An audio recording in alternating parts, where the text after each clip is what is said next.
আব্বু দুটো mobile phone দিয়েছে, আমাদের খরচের টাকাও দিয়েছে, অথচ আমরা কিছুই জানতাম না। আম্মু তৎক্ষণাৎ প্রশ্ন করলেন, কার কাছে দিয়েছেন আপনি টাকা আর মোবাইল? এসব থাকলে কি আমাদের এত কষ্ট করা লাগতো? আব্বু জবাব দিলেন, কেন, আমি তো তোমার মেজু ভাইয়ের কাছে প্রত্যেক মাসে তোমাদের খরচ পাঠিয়েছি। আমি গোপনে রাত 12টা পর্যন্ত বাচ্চাদেরকে ব্যাচ পড়িয়েছি, মানুষের বাসায় গিয়ে প্রাইভেট পড়িয়েছি, কত কষ্ট করে টাকা পাঠিয়েছি তোমাদেরকে। মোবাইল ফোন দিয়েছি মেজু ভাইয়ের কাছে। ওই সময়টাতে কিন্তু মেজো মামা বাড়িতে ছিলেন না, স্থানীয় বাজারে ছিলেন তিনি। মেজো মামির মুখখানা যেন আব্বুর কথা শুনে চুপসে গেল। আমার মামাতো বোনটা ইন্টারমিডিয়েট পড়তো, তড়িঘড়ি করে নিজ রুমে চলে গেল। মনে হলো যেন মামি আর মামাতো বোন সবই জানতো। এদিকে আমরা সবাই বোকা বনে গেলাম। কত কষ্ট করেছি নানা বাড়িতে, অথচ জানতামই না আমার আব্বু টাকা পাঠাতো। 2 বছরে আমরা কতই না কষ্ট করেছি। ঈদেও আমাদেরকে কেউ একটা জামাও কিনে দেয়নি। আব্বু টাকা পাঠায় জানলে তো আম্মু মাঝে মাঝে আমাদের জন্য একটু ভালো খাবার দাবারের ব্যবস্থাও করত। কোনো কিছুই তো হয়নি। তবে গত 2 বছরে নতুন 2টো ফোন এসেছিল মেজো মামার পরিবারে। ফোন দুটোর একটা আমার মামাতো বোন চালায়, আরেকটা মামি চালায়। অথচ আমার আব্বু আম্মুর জন্য ফোন পাঠিয়েছিল। মেজো মামা ভেবেছিল আব্বু আম্মু হয়তো আর কোনোদিন মিল হবে না, আব্বু নিশ্চিতভাবে আম্মুকে ডিভোর্স দিয়েই দেবেন। তাই হতো মেজো মামা এমনটা করেছিলেন। আম্মু আর 1 মিনিটও দাঁড়িয়ে না থেকে মেজো মামি এবং মামাতো বোনের নিকট থেকে মুঠোফোন একরকম ছিনিয়ে নিয়ে এসেছে। আব্বুকে অপেক্ষা করতে বলে মিনিট 20 মধ্যে আমাদেরকে তৈরি করে নিয়েছে। তারপরে রওনা করলো আব্বুর সাথে। আসার আগে শুধু নানির সাথেই আলাপ করেন আম্মু, আর একটা লোকের সাথেও কথা বলেননি। নানা বাড়ি থেকে বের হতেই দেখা হলো মেজু মামার সাথে। উনি ঘরে ফিরলেন তখন। আম্মু সামনে দাঁড়িয়ে গিয়ে খুব কঠিন কণ্ঠে বলেছিলেন, আমার পাওনাটা বুঝিয়ে দিও ভাই, আর তুমি যা বেইমানি করেছো তার কোনো শেষ নেই। শ্বশুর বাড়ির মানুষ না হয় অন্য বাড়ির মানুষ, তারা বেইমানি করলে মানা যায়। তুমি আপন ভাই হয়ে কিভাবে পারলে এমন বেইমানিটা করতে?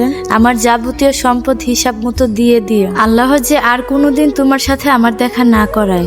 সেদিনই আমরা চলে আসি দাদা বাড়িতে। দাদা দাদি সত্যিই বিছানা সজ্জা ছিলেন। দাদি অসুস্থ হয়েছিলেন মাসখানেক আগে। পুরো সংসার, দাদার সেবা সব একসাথে করতে গিয়ে অসুস্থ হয়ে পড়েছিলেন দাদি। আব্বু আম্মুকে বলেন, একজন কাজের লোক ঠিক করে নিও, খুব সকালে এসে কাজ করে দিয়ে যাবে। মা ঘুমের ওষুধ খেয়ে ঘুমায়, এখন আর খুব সকালে সজাগ হতে পারবে না। মা উঠার আগেই কাজের লোক কাজ করে দিয়ে যাবে। আম্মু রাগ দেখিয়ে বলল, আমি কোনো কাজ করতে পারবো না। আব্বু মিষ্টি হেসে জবাব দিলেন, বাসায় থাকলে আমি নিজেই আমার বাবা মায়ের দুজনের সেবা আমিই করব, বাকিটা তুমি করো। দাদি কিন্তু আম্মুকে ছাড় দেয়নি। আব্বু বাজার করে আনলে জিজ্ঞেস করতো কতটুকু বাজারে এনেছে। আব্বু 2 হালি ডিম এনে বলতো 1 হালি ডিম এনেছে। মাছ 2 কেজি আনলে বলতো 1 কেজি এনেছে। কারণ দাদি বিছানায় শুয়ে শুয়েও খবরদারি চাইতো, সব জিনিসের হিসাব আদায় করতে চাইতো।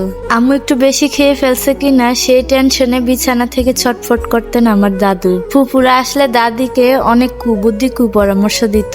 শুয়ে শুয়ে দাদি আম্মুকে গালিগালাজ করতে। তবুও আম্মু আর বাবার বাড়িতে যায়নি। তুলনামূলকভাবে দাদির অত্যাচার কমে গিয়েছিল। হাঁটাচলা করতে পারতো না বলে ঝামেলাও কম করত। তাদের মধ্যে ভয় ছিল, ঝামেলা করলে যদি আম্মু দাদির সেবা না করে তাহলে তো তাদের টানতে হবে। এই ভয়টাই ছিল তাদের মাঝে। তারপরও দাদু শুয়ে শুয়ে যথাসম্ভব আম্মুকে জ্বালিয়েছে। এভাবে বিছানায় শুয়ে থাকাটা যে কি কষ্টের সেটা হয়তো দাদি টের পেয়েছিলেন। অনেক খারাপ লাগলেও আম্মু আর আমার নানা বাড়ি যায়নি। নানির মৃত্যুর সময় গিয়েছিলেন শুধু। যৌবনে আম্মুকে কষ্ট দিয়েছিলেন দাদি। দাদির কারণে শ্বশুর বাড়িতে কষ্ট পেয়েছিলেন আম্মু। বাবার বাড়ি থেকেও বেইমানির শিকার হন। সে বাড়ির সাথে আম্মু আর কখনো সহজে যোগাযোগ করেনি। বাবার বাড়ির নামও শুনতে পারতেন না। প্রথমে আম্মু শ্বশুর বাড়ির প্রতি ক্ষিপ্ত ছিলেন, পরে চরম ক্ষিপ্ত হয়েছিলেন বাবার বাড়ির উপরে। আমাদেরকে সবসময় বলতেন, আপন মানুষ কষ্ট দিলে সেটা মেনে নেওয়া যায়। আম্মুর এক জীবনে বাবার বাড়ি এবং শ্বশুর বাড়ির দুদিক থেকে অনেক কষ্ট পেয়েছিলেন। আম্মুও বাপের বাড়ির কষ্টটাকে বেশি কষ্ট হিসেবে নিয়েছিলেন। আম্মু দাদু বাড়িতে ফিরে আসার বছর 2-এর মধ্যেই দাদা দাদি দুজনেই মারা যায়। হয়তো ওভাবেই বিছানায় শুয়ে দাদি তার সাজা ভোগ করেছিলেন। তাদের মৃত্যুর পরে আব্বু খুব দ্রুত ফুফুদের সম্পত্তি বুঝিয়ে দিয়েছিলেন, যেন আম্মুর উপর খবরদারি করতে না পারে। কারণ আম্মুর কষ্টের দিনের প্রতারণা করেছিলেন তারই নিজের আপন ভাই। আমরা দাদা বাড়িতে আসার 1.5 বছর পরে মামাতো বোনের বিয়ে হয়। সে মামাতো বোনটা আম্মুর ফোন ব্যবহার করেছিল তার। শ্বশুর বাড়িতে বনিবনা হতো না। বছর 4 পরে সে মামাতো বোন 2টো সন্তান নিয়ে তার বাপের ঘরে ফিরে আসে।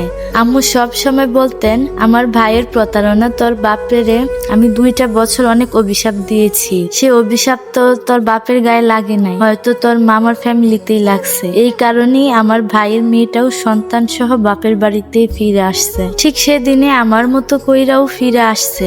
এগুলা আল্লাহর ইশারা। আমাকে আব্বুর স্কুলে ভর্তি না করে অন্য স্কুলে ভর্তি করিয়েছিলেন আম্মু। সমাপনী পরীক্ষায় আমার রেজাল্ট খারাপও হয়। সেই ক্ষোভেই 2 বছর পরে আব্বু গিয়েছিলেন নানু বাড়িতে। তখনই প্রকাশিত হয় সব সত্য।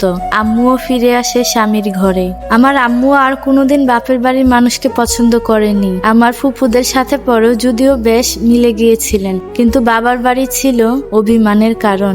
গল্পটি এখানেই শেষ করলাম। সম্পূর্ণ গল্পটি যে বা যারা দেখেছেন অবশ্যই কমেন্ট করে জানাবেন, আর ভিডিওটি কেমন লেগেছে সেটাও বলবেন। যদি ভালো লাগে অবশ্যই ভিডিওটি বেশি বেশি শেয়ার করবেন। আর বাস্তব জীবনের ঘটনা আর গল্প শুনতে চাইলে পেজটিকে লাইক ফলো দিয়ে সাথেই থাকবেন। সবাই ভালো থাকবেন। আল্লাহ হাফেজ।